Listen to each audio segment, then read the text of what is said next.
Savli police station વિસ્તારના વેપારીનો દલાલ મારફતે સંપર્ક કરી કાપડનો માલ લઈ નાણાં નહીં ચૂકવી ઉઠમણું કરનાર આરોપી વેપારીને બિહાર રાજ્યના મુઝફ્ફર જિલ્લા ખાતેથી પકડી પાડતી સાવલી પોલીસ કમિશનર શ્રી અનુપમસિંહ ગેહલોત સાહેબ તથા ખાસ પોલીસ કમિશનર શ્રી સેક્ટર 1 સાહેબ તથા નાયબ પોલીસ કમિશનર શ્રી ઝોન 1 સાહેબ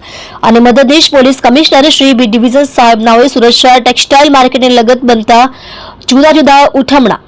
તથા છેતરપિંડીના બનાવોને કારણે સુરત શહેરના વેપારીઓને આર્થિક સંકળામણનો સામનો કરવો પડતો હોય જેથી સુરત શહેર તથા અન્ય રાજ્યોમાંથી સુરત શહેરના વેપારીઓની સાથે થતી વ્યાપારિક છેતરપિંડી અંગે ત્વરિત અંગત રસ લઈ આવી પ્રવૃત્તિ સાથે સંકળાયેલા ઈસમોને પકડી પાડવા સારું આપેલ સૂચના અન્વયે સાવલી પોલીસ સ્ટેશનના પોલીસ ઇન્સ્પેક્ટર એસઆર વેકરિયા નાઓએ આવા બનાવો અંગે તુરંત કાર્યવાહી કરવા આપેલ માર્ગદર્શન હેઠળ Savli police station part A 2024 ઇપીકો કલમ 409, 420, 114 મુજબના ગુનાના આરોપીઓને પકડી પાડવા સારું police sub inspector SB Nakkum તથા સ્ટાફના માણસો વર્કઆઉટમાં હતા.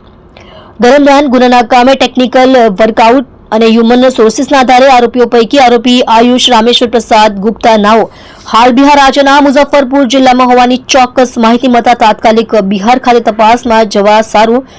એક team ASI Rameshbhai Haribhai બક્કલ number 2453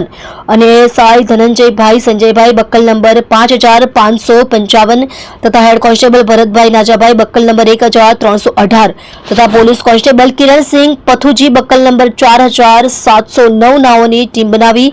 તાત્કાલિક પોલીસ ઇન્સ્પેક્ટર શ્રી નાઓના સીધા માર્ગદર્શન હેઠળ રવાના કરી તુરંત જ આરોપી નામે આયુષ રામેશ્વર પ્રસાદ ગુપ્તા નાઓને બિહારના મુઝફ્ફરપુર ખાતેથી ઝડપી પાડી કાયદેસરની કાર્યવાહી હાથ ધરેલ છે.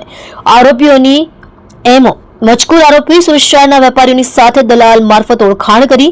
મોટા પાયે કાપડનો માલ ખરીદ કરી કાપડના માલને સસ્તા ભાવે રોકડામાં વેચી નાખી વિશ્વાસઘાત અને છેતરપિંડી કરવાની એમો ધરાવે છે.